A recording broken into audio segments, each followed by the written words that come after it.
Hi, hello Milka.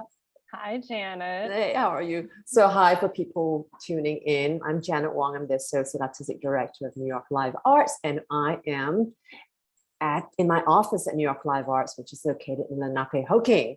And Milka Djordjevich is one of our live feed artists, and her work will be finally presented at New York Live Arts on June 30th and July 1st. Yay. And the name of the work is Core. Milka, where are you right now?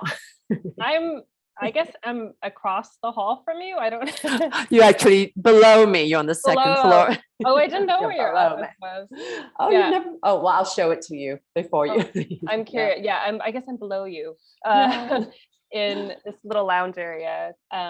Which is so crazy. I used to work here back in the dance theater workshop days. So I know the building really well, and it's like evolved, but it still is the same, you know. So yeah, we did a renovation after the first year, and we carved out space behind the studios. I think it used to be storage, to create an office for myself and for Bill T. Jones. So amazing. We kind of like the hidden offices. So I am beyond excited that we are finally presenting Core after this is the third attempt. Yeah. So that's one of the reasons why we're separated, even though we're in the same building. So there will be no threat or any obstruction to presenting this work this week. So I'm, isolating myself and or, I don't know, I was just exposed a little bit to COVID, and I've been traveling. So yeah, nothing can happen, and we are going to do it this week. Yes, it's definitely still a real thing, but I think we have a system in place, and it's going to happen. It's going to happen, yeah. So we were actually going to present this work in, when was it, 2021? And then again in 2022 in January, both times in January, and both times, of course, it was because of COVID that we had to postpone. But this work actually premiered in the fall, right? It premiered in November of 2021 at Red Cat in Los Angeles, which is my hometown, and also land of the Tongva and Chumash people. Yeah, and that also was a postponement. It was supposed to happen, I think, in the fall of 2020, which is insane. It's really been such a long time coming. And yeah, it was really great to finally premiere it. And then we also got to do it at the Momentary in May, and now we're here. And it's really I love New York so much, and we had our outdoor showing a year ago, and I am just beyond thrilled to finally be showing it, because it is an artistic home for me, and an actual home for a lot of the collaborators. So yeah, well, the version that you did last year on 19th Street. Maybe a little bit of an internet issue. Oh yeah, well, you seem fine to me, so maybe it's on. We have that sometimes in our office, but the processional version that you did up and down 19th Street was fantastic, and it was around the same time last year. So a year later, we finally are doing the indoor version. So maybe can you go back to the genesis of the piece? I'm sure you've talked about this ad nauseum, but how did it begin? It started from a place of continuing this investigation that I do around this idea of like anonymity, and specifically in relationship to dance training, and feeling like, as much as I am a hardcore dancer and I love dance training, there is this way that we're still creating an ideal way of moving, and oftentimes an ideal body. And even in our like most experimental contexts, I feel like that still exists. And so a lot of it is ways of me like self-examining that training and that value system, and how it might limit what might be possible in terms of movement and choreography. And then I also was interested in looking at other embodied forms that have a similar practice at promoting anonymity, and a lot of things like marching bands, halftime shows were a place I was looking at. I was looking at like drill team movement, which is also a little bit dance adjacent.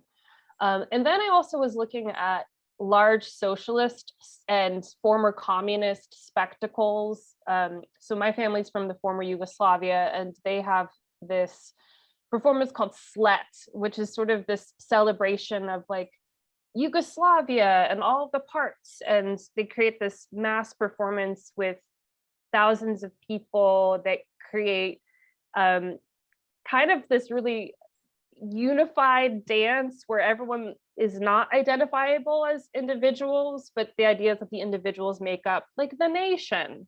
And I think a lot of the socialist and communist performances do that. And as I was doing more research, I learned that military drill is the source of a lot of these regimented movement forms that I was looking at. And I thought that it was really interesting that not only was it the source of the regimented movement forms, but things like in the court of like Louis XIV, the codification of ballet was happening at the same time as French military drill, and that they actually were not so different from each other. And ballet then also had a lot of political ramifications, like it was used as like a political device to create this spectacle to show the strength of the king and all of that. And so, you know, a lot of it is sort of like, there's so many ways that we feel like dance isn't, I mean, whatever, dance, everything's political to a certain degree, but it's like we can really feel separate from these things that we might be critical of, but how like forms of embodiment and training can really be connected to positive and negative ideologies. And another thing too, just to add, is that I'm also interested in this idea of like labor and effort. And in certain factories too, they do regimented movement practices as a way to create a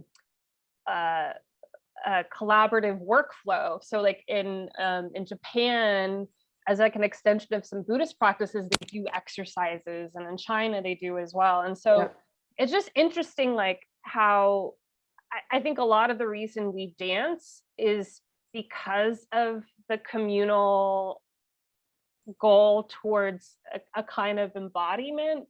And I just was wanting to really look and all the different ways that exists and how we're not excluded from certain parts of movement training, and that it actually might inform what we do. That's very long, and there's like so much more to say, but there's more to say, but I'll let you. Well, you've done so much research, and I think that probably the delay of the premiere allowed you even more time to dive into all of these ideas you're looking into. And there's this, I only saw the digital version of a pamphlet that you created, drawn from the research that you've done, and I can't wait to look at the real the real physical item of it. So now, I mean, just thinking about conveyor belts and the Amazon workers, all the codified movement that they have to do without even going into training to, you know, you're not a trained dancer or whatever it is, or a military person, but yet your body goes into this regimented movement, and that controls our body and our thinking and our time, et cetera, et cetera, et cetera. It is amazing. So, you know, I've not seen the full work. I've only seen the work in progress and also the outdoor processional version of it. My sense of it is that this is a staunchly feminist work. Yes. I mean, all the elements that you are dealing with and diving into parallel, and because of them, there is this whole other thing that allows for its execution and manifestation, like this, you know, this group of amazing women, the decision making, the sharing of ideas, the constant readiness, the collaborative elements of it. I even jotted down some notes for myself, like my impression of what I've seen, the unspoken understanding behind the spoken commands. I mean, there are spoken commands, right? But the unspoken understanding, that little code that this group of people have, and like I said, the decision making, but also the wit and the humor inside of the work. And so So I feel like all of that are part of the DNA of this work too. And my God, in light of what happened this Friday in the Supreme Court that just tore down Roe v. Wade and essentially made us women second-class citizens who can't make decisions. This work shines a whole light on what it is to be intelligent, thinking, embodied citizens. I use the word citizens. Sorry, I'm rambling. So how do you feel this work sits in this current political mess? I mean, Janet. I mean, I think in a lot of ways, it's too soon to really say, except that these issues have always been there, and even with the Supreme Court decision, it's been there all along to a certain degree, and I think that my previous work, Anthem, I had conceived of, I think, before Trump's election and before he was elected president, but then it didn't premiere until I think even like around the time that like Me Too was I think Me Too happened like a month or two before. It was like it was like a crazy timing, and so I think there was something about that work which also was explicitly feminist, but examining slightly different things, but also not so different. That a lot of things just happened to connect, and it wasn't because it's because it's always there, like the issues surrounding feminism and women's rights has always been there. So and so core is no different. I think core for me is intensely feminist, but it's also expanding the assumptions we have around feminism, which I think is that like we feel like it is just like a women's issue, or and specifically like oftentimes like a cis woman's issue, which is also not true. And I think part of the idea is to say that feminism is an issue for everyone, and we all inhabit it, just in the way that like we can't avoid a certain kind of patriarchy or whatnot. So and I think that core explicitly looks at military drill, which I think in terms of gender we often associate with a very masculine and very like patriarchal framework, and that's really intentional. So we created a choreographic system that is taking the system of military drill, and we're changing it so that a majority of the vocabulary is sourced from dance forms, and some things that we also kind of like invented a bit. And I also think that sometimes dance is often identified as very feminine, and I don't necessarily believe in these binaries. And I even think this sort of spectrum and range of ways, as we all know, in relationship to gender, it's like much more complicated, but it is like such a dominant ideology in our society. And so I think there's something about the intersection of us like working with this military drill vocabulary that creates like an interesting dissonance, I think, with these 6 dancers who are engaging with it. And then another really common thing that I think comes up but maybe isn't talked about enough is as dancers we're trained to be quiet, like we're trained to like shut up, like and not necessarily trained that way, but I think a lot of us go there because we feel like we can express ourselves because we've never felt comfortable expressing ourselves vocally in a way. Like I definitely was someone who was shy, and English wasn't my first language, so dance was a place where I felt like I could express myself. And I think obviously as like women, like I think a lot of women also struggle with this. And so, part of this work and sort of like, I don't want to say visibilizing, because it's actually just making like an audible like it is sort of like adding language to the process of dance making and making it transparent to the audience, is also to sort of like reveal the like amount of thought and effort and complexity that dance offers and the kind of labor that's involved. And I also think is like attached to a kind of feminine labor as well, that I think is often like not visibilized. But aside from that too, I think there's just like a lot about the individual and the group, you know, and like how we negotiate like need and desire in relationship to being together, while also like giving space for individual need.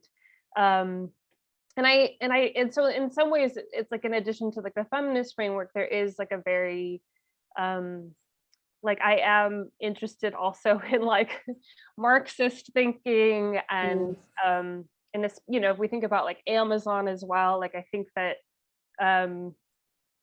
the ways that like efficiency in relationship to commodity and product and need and whatnot can really devalue the worker in a way. And so there's so much there. You know, I think